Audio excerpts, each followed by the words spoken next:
Have you ever wondered what games you should keep or you should lose? Find out here at Purge Reviews. Have you ever wondered what games you should sell or you should use? Find out here at Purge Reviews. Find out on our top 10 list what games you cannot miss. Don't forget to subscribe to Purge Reviews.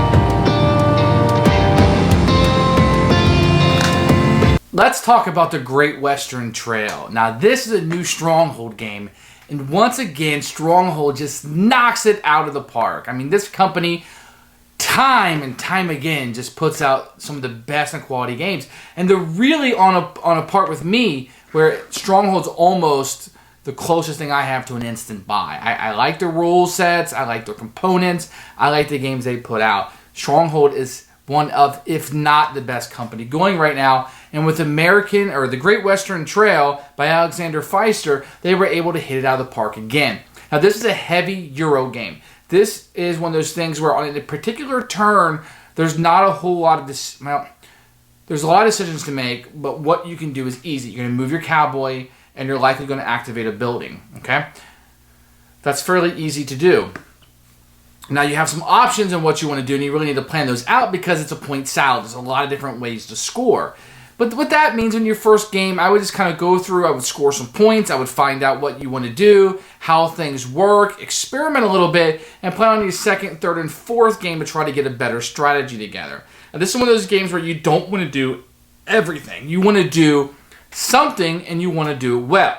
Maybe two things. You don't want to do too much. And as you play these heavy Euros that are kind of like this, that's kind of how it is. Now, this game has a lot in it. It's got deck building, it's got set collecting, it's got worker placement, kind of how you're moving it, if you will. It's got this train track that you're moving, kind of like Russian railroads a little bit at the top. There's a lot of different ways to score, a lot of different ways to do things. Now, I think the most straightforward way to score is probably just collecting those cows and getting victory points for cows. And then seeing what else you can do with the objective cards as time goes. I think I would tell somebody, if they wanted a little strategy in the game, start here, let's look at this, let's move down this path, because there's a lot going on. Don't get overwhelmed. What I did when I taught it, and I'll show you how I teach in a few minutes, just start out with bite-sized pieces and kind of go from there and kind of show you what everything is. This is one of my favorite games. I love the theme. This game, if I had been making my top 100 today, probably would be fairly high in it, even though I've only had a limited to play with it, as opposed to some of the games I've been playing for 5, 6, 7, 8 years. The artwork is incredible. The way everything works together is wonderful. It's one of my favorite things about Euros, is just kind of watching how everything kind of comes together into one game and one scoring system. I really like that. Now, the scoring is rather complicated in this game. When I teach it, I don't start with the scoring. I just kind of let that come in your first game and say the first game is going to be a learning game and we're going to go from there. This is one of those games where the package just comes together. You have a great theme with great artwork, great components, mixed with wonderful, wonderful gameplay, and it all comes together. Feast for Odin I've played lately. I don't think they play the same at all, but they're the heaviness. Kind of goes that Kanban, Panamax, that thing where I want to bite off something juicy. Now, out of all of those, I think this game is the easiest one to learn. I think this game is not the lightest of that group necessarily, but the easiest to teach and easiest to learn. And if this theme attracts you at all, this is one that I highly, highly recommend you to check out. If you're looking to jump into a heavy Euro, I think this is the one that I would probably say jump into, because I like how there's just a few buildings out and you kind of learn what those buildings do, and then you add more complexity as the game goes on. Brilliant, brilliant for teaching. Let's take a look at the game. Let's see what comes in the box. Let's see how it all works together. Great Western Trail, I'll go ahead and tell you now, is a definite keeper to me, and a game that is so wonderful to play. It moves so much quicker with 2 players. I think it plays great with 2. I think with 4, it gets a little bit long. You guys need to be kind of scoring there because you have to get through the market a little bit better with the people, and more people have to be getting to Kansas City. So knowing that you don't necessarily want to stop at every building, sometimes people have a tendency to stop at every one. So it plays 2 to 4. I like it a lot with 2. I like it a little bit less with 4 just because of the downtime that's involved in the length of the game. But otherwise, let's take a look at this. Let's not wait any longer and see how it moves. What I want to do is show you a few parts about this game. I'm not going to teach you how to play it, but I'm going to show you a little bit. So the first thing you do is your cowboy is going to start over here. And on your turn, you can move 1 to 3 spaces, and then you're going to activate a building. So you can go like here and activate this building. I could go 1, 2, and there's paths on the road that you'll be following. Do you see that? So when you first teach the game, all I really have to do is teach you these 3 buildings because these are the only available actions you have. So let me show you a couple of these. And these are going to be neutral buildings that anybody can utilize. On this one, it says if you have a 2 card, you can discard it and get 2 coins. And I can buy a worker at a 0 addition to it, or a second worker I can buy, but I have to add 2 to the price. This one says if I discard a green card, I get $2, and then I can buy a building and place it on the board. It's going to cost me $2 for each craftsman that I use. And this one will allow me to move my certificate or get an objective card. Then I can move my train based on how many purple workers I have. So those are only 3 things you got to know how to do when you start the game and what those will be. Now each player will have a player board that they'll be utilizing. And when this game starts, you're going to have a number of these cylinders covering up these spots. I'm not going to go into that right now. I just want to kind of show you what's going on here. So this will be where you're collecting purple workers, orange workers, and red workers. These are cowboys, craftsmen, and engineers, I believe. So for the most part, these are going to help you when you're collecting cows. If you want to get better cows than what you start out with, i.e. deck building and get better cards. The craftsman is going to help you when you're building buildings and help you build some of the better buildings you have. And he's going to move your train. We'll get to all of those later. So how the game is going to start, each player is going to have a deck of cow cards, and they're going to draw 4 off the tip of their deck. And these 4 cards, now I'm going to show you some different ones just to show you what some of them may look like. So let's say I had these 4 cards in my hand to start out. I had a black Angus, a green butch belt, and a Courtesy. So I have these cards. If I had gone here to this building, remember where I could discard a white one, I would discard this and put it in my discard pile, just like any deck builder, and then I would get $2 from the bank. And then I could buy what available workers there were, and over here you just have a price of what they would be. Fairly simple business here. If I had gone here, I could have given up this 2, and then I would get my $2 because of my personal discard pile, and I could buy a worker. Now, however many of these, you could buy a building or build a building, and you have a number of these buildings that you will be building. Let me show you just one in general. Here's one. This tells you it's worth 3 victory points at the end of the game. And I have to have at least 2 craftsmen to build this. And if I do, I just place this anywhere on the board that has an empty space. And anytime my worker comes through, I can activate it. Nobody else can activate my buildings. So let me regress and kind of go through this. What you can do is you move yourself 3 times. When you get to a building you want to activate, you can activate it. And then if you spend any cards and you have less than your hand size, you draw back up. What you're trying to do, let me kind of show you what you're trying to do over here. So what you're going to be doing here is getting up to this point, you're going to be placing your worker and going through Kansas City. Now there'll be tiles that you put out here. This is not what I want to focus on. I want to focus on what you're actually doing with these cards. Now, when you have your 4 cards that end up coming through in Kansas City, whatever your hand will be, I'll show you this cards.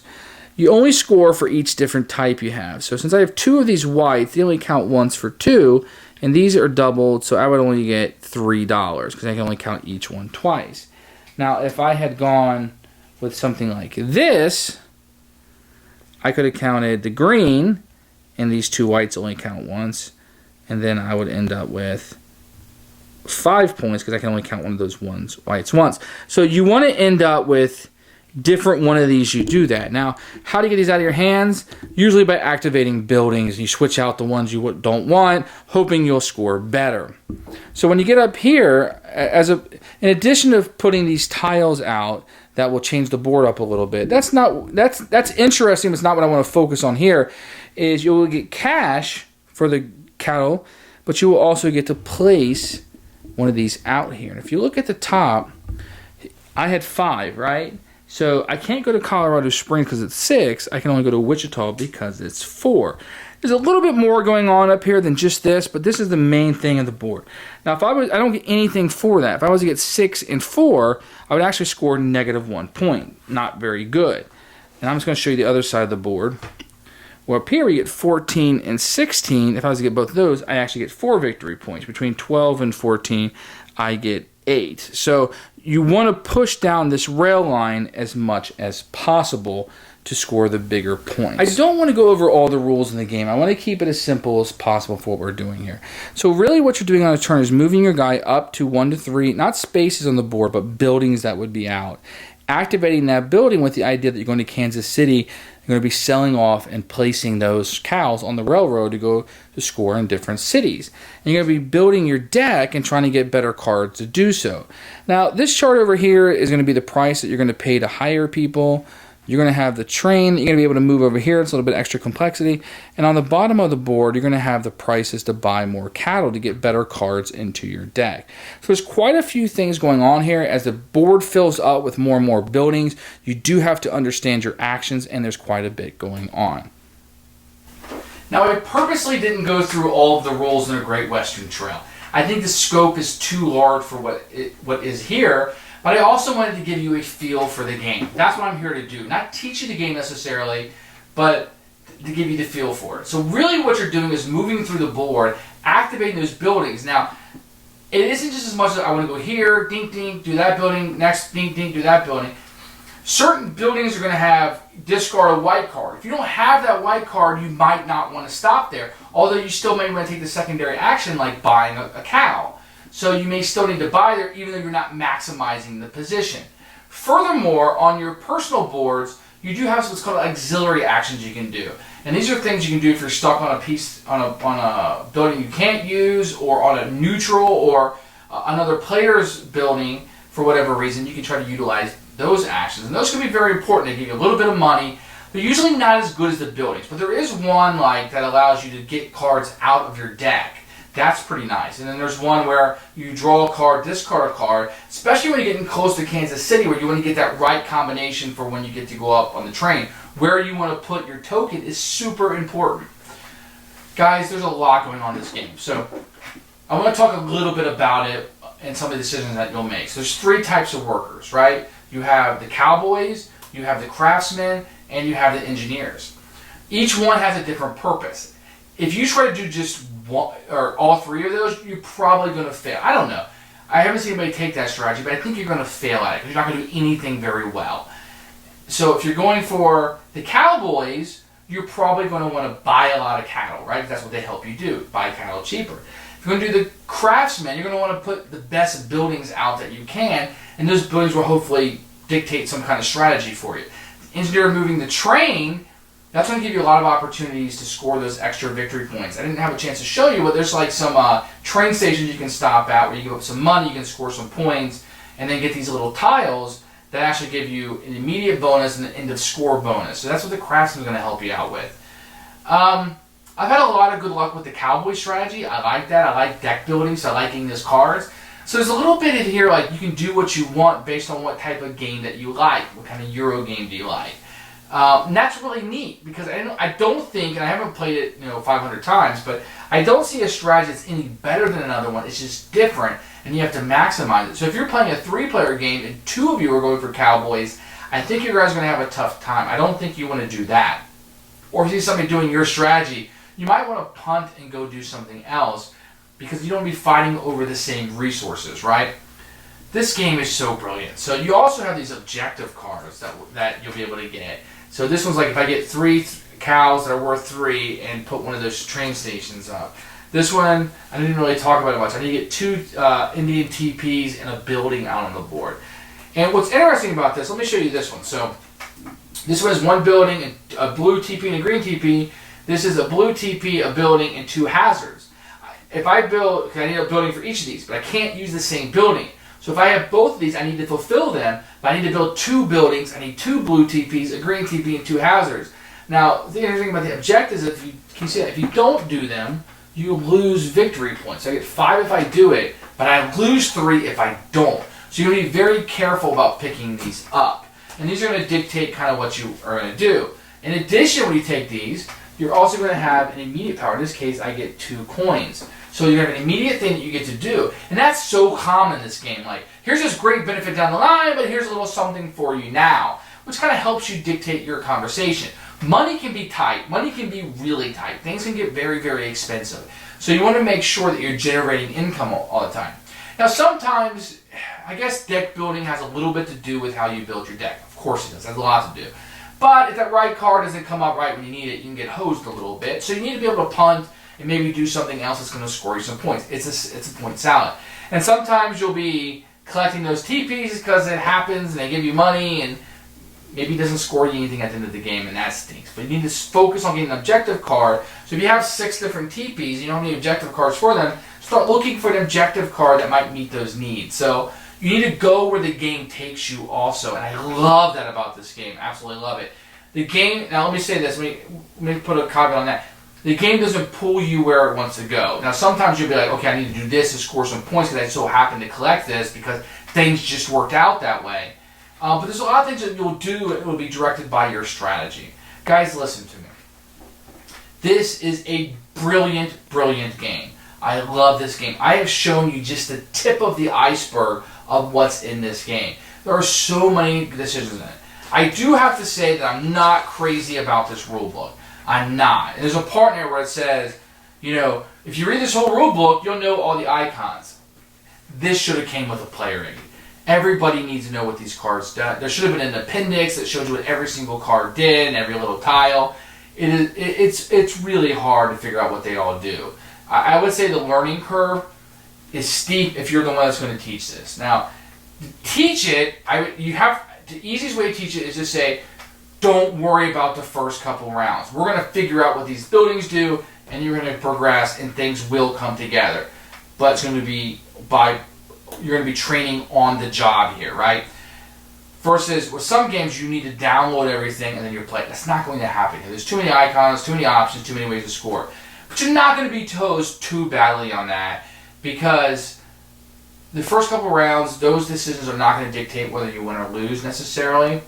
And I think there's just so many different ways to score. It's not going to go through the round and not score anything. You might not score as well as you would have, but that's okay in this game because as more and more buildings come out, the later decisions become much more important than the beginning ones. I think that's really important to the game, especially when you're learning it. I don't like the rule book. It's okay. I just wish there was an appendix or some kind of explanation. A player aid would have been brilliant. I'm going to have to print one of those out for this. Dylan, if you're listening, go ahead and make me one. But otherwise, this is a fantastic game. If you ever see me and want to learn it, I'm going to be on the Dice Tower Cruise. I'll be at a lot of cons. Come up to me and ask me. I would love to play this with nearly anyone. Great Western Trail is a total keeper. 2 thumbs up. This is pretty close to a 10 to me, if not a 10. Absolutely love and adore this game. It's the perfect heavy for me. I love the theme. Everything comes together. You can't really get screwed up because there's so many different ways to score.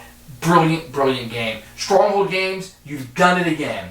Keeper.